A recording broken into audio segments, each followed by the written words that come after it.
Carl Azus. Welcome to CNN Student News. It's a new week. It's our last week of 2013, and it starts with Nelson Mandela. The former South African leader and Nobel Peace Prize winner died on December 5th. When that happened, the country's current president declared 10 days of national mourning.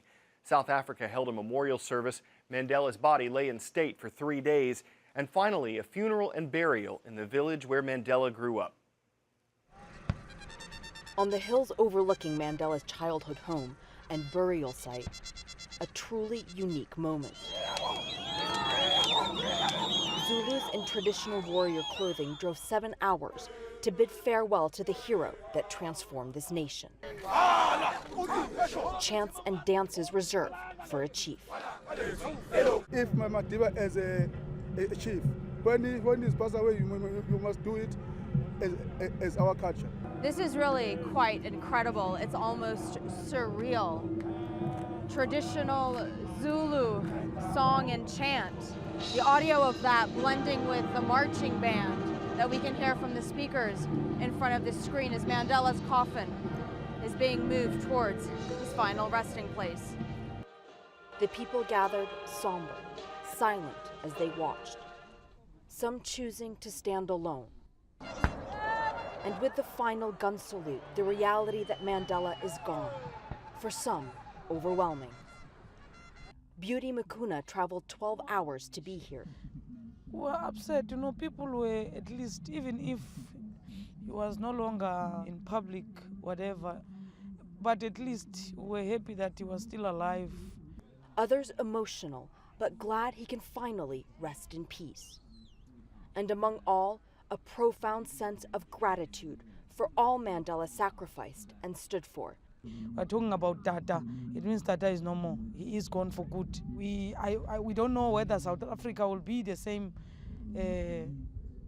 like it was yesterday.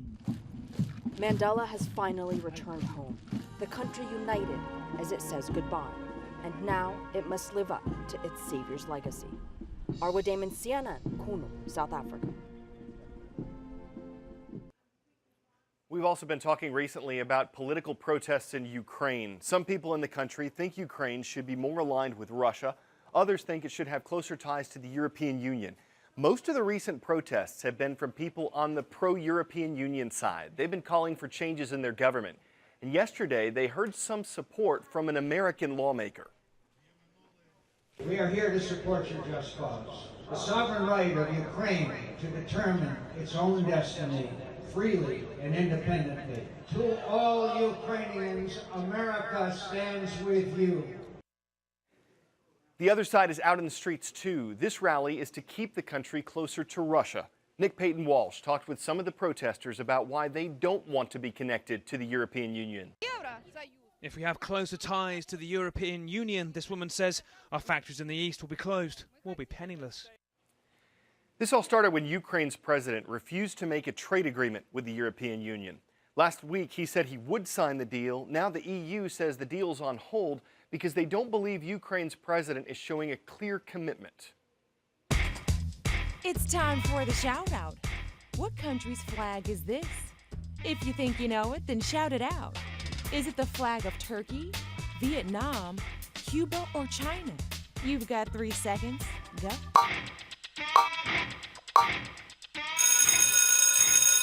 China's red flag features 1 large yellow star and 4 smaller yellow stars. And this one is on the move.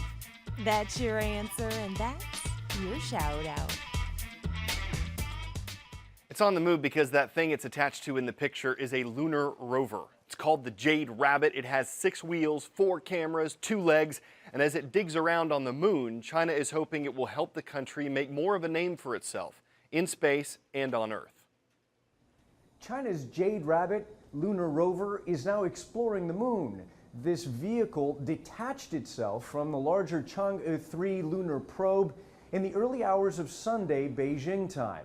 Now, the probe itself made an historic soft, unmanned landing on the moon Saturday night, Beijing time, and it now puts China as the 3rd country to accomplish this technological feat, coming after the U.S. and Russia. It landed on the moon. Chang'e 3 is on the moon. And we saw scenes of scientists from China's space agency celebrating, embracing each other at the moments that lunar probe made its successful landing on the moon. Now, one of the missions of this lunar probe, which is partially solar powered, it's a 6-wheeled vehicle weighing about 140 kilograms. One of its missions is to explore a part of the moon known as the Sinus Iridum, or the Bay of Rainbows. It's also tasked with looking beneath the surface of the moon using ground-penetrating radar, in part to search for possible valuable mineral deposits. Now, some experts tell CNN that they think the Chinese may be looking at the possibility of future prospecting and mining missions to the moon. The Chinese acknowledge that their space program is decades behind the US and Russia, for example, but this does seem to be a part of a much bigger strategy that also involves establishing China's own global positioning system of satellites around the Earth, and also building its own manned space station. And that's very significant, because if everything goes according to plan, when the International Space Station is decommissioned in 2020, in the subsequent decade, it will be the Chinese that will have the only manned space station orbiting around the Earth. Ivan Watson, CNN, Beijing. An incredible story out of Austin, Texas. Elmer Hill and Richard Overton never met before last Friday, but 70 years ago, they were on the same battlefield in World War II. Both men are 107 years old, the oldest known living American veterans of that war. Hill and Overton say that shared experience left them with a lot to talk about, even if it's sometimes hard to say. Something in that army, what you went through, you will never forget. But you don't want to tell it. You don't got so much to tell. It's too much to tell. You can't tell it all.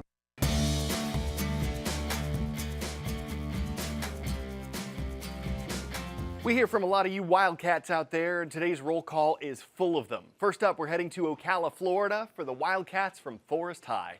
Then it's over to Oklahoma and the Piedmont High School Wildcats. And California is our last stop on this Wildcat journey. The Brawley Union High School Wildcats close out today's roll. Before the city of La Jolla, California had its annual Christmas parade last week, one group was fighting to change the tradition. Not the fact that there's a parade, but the fact that it's called a Christmas parade. Howard Singer says the name and the presence of Santa Claus give it religious undertones that he wants removed. We would like it to be changed to something like the La Jolla Community Parade or the La Jolla Festival, and that's with ALL at the end, so all are welcome.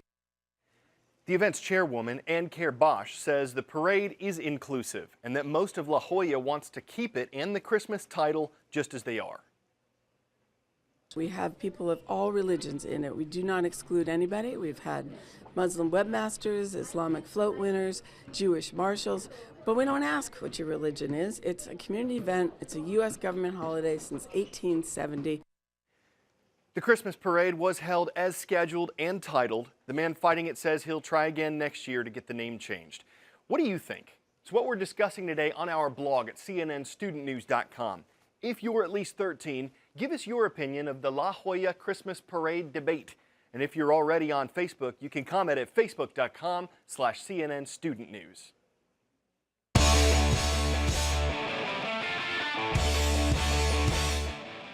In Southern California, you don't see snow or ice too often, so an igloo sighting is even more rare. Of course, this one isn't made out of blocks of snow or ice. It's made out of milk jugs, 1,700 milk jugs.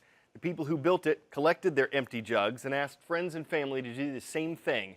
They say they still need around 150 more to make that archway for the front. Of course, you know how they kept all those milk jugs in place. They're all iglooed together. Still, 1,700 containers is a lot to juggle, but if it works out, the builders will be very happy. It's going to put today's show on ice. I'm Carl Azuz. Enjoy the rest of your Monday.